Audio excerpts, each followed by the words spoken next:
Welcome to Simple Sacred Home. My name is Paige, and in today's video, I wanted to continue my series on learning the art of homemaking. In today's video, I really wanted to talk about maybe learning the art of homemaking through failure. In learning a new skill, in learning something that you may not be accustomed to because you didn't grow up seeing it done or experiencing it, it's all new, and a skill is something that you have to work at. Most of the time, it's not something that you're going to do once and have it all figured out. So I really wanted to talk about pushing through the failure. One of the first things that I really knew that I wanted to embrace on my homemaking journey was making bread from scratch. About a year ago, I really just had this desire to learn. I saw beautiful sourdough loaves that people were making on social media, and I just loved how artistic and creative they could be in regards to like the scoring of the dough and things like that. And at the time, I had no idea what it entailed to make bread, but it just intrigued me. And I thought that would be something that I would really like to learn. I remember thinking like, wow, everyone says that you have to have so much patience for bread, but I actually found, even though I'm somebody who struggles with patience, I actually found it very therapeutic and like me time. So I actually really enjoyed it. And so I started branching out and trying different, add-ins and things like that. And I really enjoyed it. And so I said, I want to learn how to do sourdough. Because I had such good luck with the artisan loaf, I thought sourdough shouldn't be too hard. If I can do the first basic loaf, I'm sure I can figure out sourdough. A lot of people do sourdough and make it, so it can't be that challenging. I followed a recipe to make my sourdough starter. After a week of creating the starter, I had nothing to compare it to. So I was like, okay, it's bubbling a little bit. It looks like it's ready to go. So I tried to make a loaf with it, and it was just completely flat. It did not rise at all. The starter was not ready. It was not mature enough. And I remember thinking, what is going on? I did everything exactly to the T that the recipe called for. Thinking, okay, well, it didn't work. It was a failure. I don't want to deal with this. I'll just keep with my artisan bread. I was convinced. I was like, no, I'm going to try this. And it was just in my head that I'm going to figure out sourdough and I'm not going to give up until I get it. So a few more weeks went by. I think it was like another week where I was feeding the starter and it just wasn't maturing. At the 1 week mark, I noticed that it was doing better than the first round of sourdough starter. However, it still was not maturing at the rate that I needed it to in order to bake with it. And so I was like, what am I going to do? So I was documenting my journey over on Instagram, which is Simple Sacred Home if you want to follow me there for more like in between daily updates and whatnot. But I asked on Instagram, I was like, I don't know what I'm doing wrong. I don't know what's going on.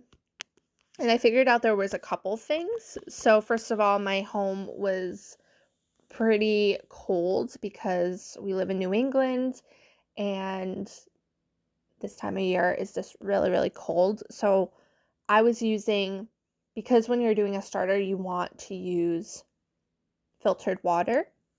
I was using filtered water that had just come out of the refrigerator, so it was really, really cold. So I was watching a YouTube video talking about how sourdough really needs like to be warm and whatnot. And so I was like, maybe my cold water, my ice cold water from the fridge is causing an issue. So I started taking my filtered water out of the fridge, putting it in a glass and just heating it up for like a minute. And I was feeding it, like I would come home from work, and so one day I might feed it at 5:30, the next day I might feed it at 7:30 once I got home and like got organized and whatnot.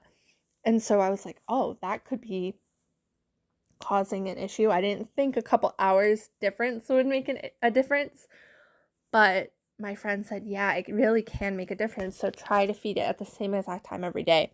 So I started doing that. And by doing those 2 different changes and putting my starter pretty close to my heat source, like we have a overhead vent that releases the heat from the ceiling. So I put the starter jar on top of my refrigerator. So it was as close to the heating vent without like baking it, obviously.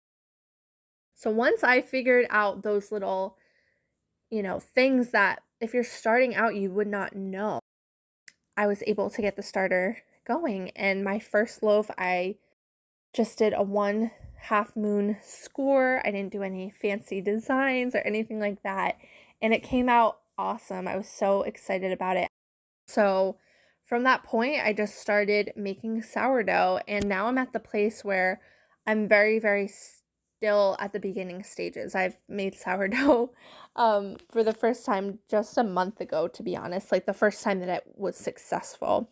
And so I'm still very much in the stages of learning what works, what doesn't. I'm still checking my recipe every time I make sourdough just to make sure that I get the measurements correct and I get the timing down and all of that. But I'm definitely getting into a groove. I'm learning how to score. That has been like the thing that I'm most excited about, is just learning the art of scoring the sourdough bread, because I'm definitely not there yet. I am very much an amateur. It's really fun. It's something that you can, you do have to give your time to it, but it's not as time consuming as people tend to make it seem. Something that I can do in between my normal homemaking duties, right? Like cleaning up, deep cleaning, organizing, whatever it may be. I can do it in between those other tasks, so it's something exciting and fun and rewarding, because there's nothing more rewarding to me than doing all the work to get the sourdough ready and then putting it in the Dutch oven, taking off the lid after the first 20 minutes and seeing how it rose, and it's just so fun, and then it tastes amazing. So my sourdough journey and my bread making journey to helping me learn the art of failure and learning what it means to fail and get back up and try again and not giving up until you get your desired results. I think it's very easy in the culture and society that we live in that we try something, and if it fails, we just are like, it's not for us, and we move on. And I think it's just so rewarding to work at something, and that's why I love homemaking too. Working at something and trying and getting up and failing and trying again, and then seeing those positive results. This encourages you to be okay with failing and being okay with knowing that it's going to be a journey, and it doesn't mean that you're going to try it once and be amazing at it. You're going to have to try it probably multiple times until you get the desired result that you're looking for, but that's part of the fun as well. So I hope this video was encouraging. Once again, learning the art of homemaking, it is an art. It is something that is going to change over time. You're going to get more and more comfortable and be able to develop your skills even more. So I hope that this was encouraging to you. If you like this style of video, please let me know. Give me a thumbs up, and I'd love for you to subscribe if this kind of content is interesting to you.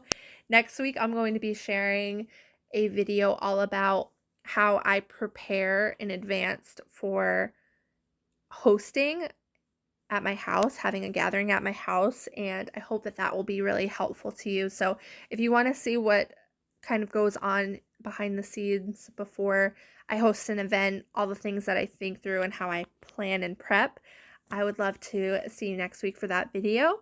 Once again, you can follow me over on Instagram, Simple Sacred Home, if you want to see more behind the scenes on the day-to-day. And once again, thank you so much for watching. I'll see you in the next video.